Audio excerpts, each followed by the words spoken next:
10.2 would like you to describe the biochemical test to confirm the presence of a lipid, a non-reducing sugar, and amylase, which is an enzyme, therefore a protein, in a sample.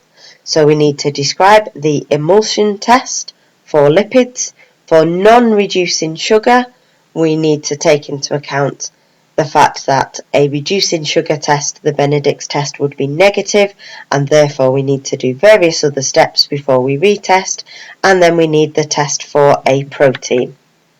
So looking at the mark scheme, we would look at the points that they're looking for. So for the lipid test, you're looking for the emulsion test, so you would add ethanol and then add water, or you could add ethanol and shake and then pour in water, but the ethanol must be added first before the water, and there must be some shaking or mixing involved.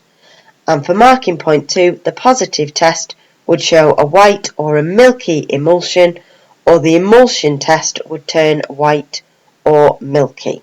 They are ignoring reference to cloudy, and any reference to precipitate would negate the mark. So if you said it formed a white emulsion and precipitate, this would lose the mark. For marking point 3, you're looking for the non-reducing test. So the Benedict's test would be carried out and it would have stayed negative, so it would have stayed blue. So you then need to add an acid and boil the solution. It must be boiled and not heated. Then you would neutralise this with an alkali. You would then carry out the Benedict's test again, so add the Benedict's and heat in a water bath, and you would see a brick red or an orange precipitate forming if this was correct. They will accept names of any acids that you are including. They are ignoring any details of the Benedict's test for marking point 3. For 5, they are ignoring warm or heat gently. They're ignoring water, put in a water bath, unless you are specifying that you are heating. But they are accepting any temperatures that are greater than 60.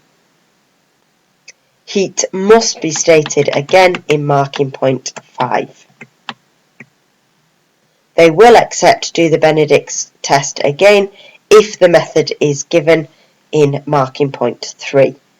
For the amylase, you're looking at the Biuret test because this is a protein. So you add in the Biuret reagent and it will become purple or violet or lilac.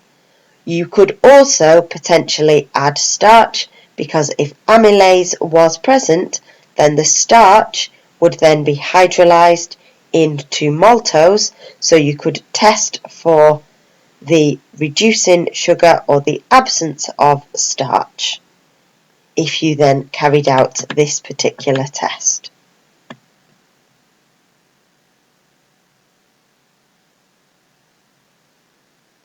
Because if you had a reducing sugar that was present, then this would suggest that the amylase was present.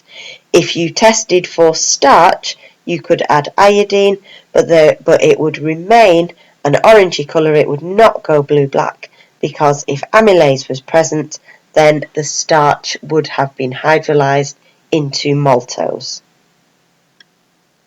If it did go blue-black, then it would show that there was no amylase present.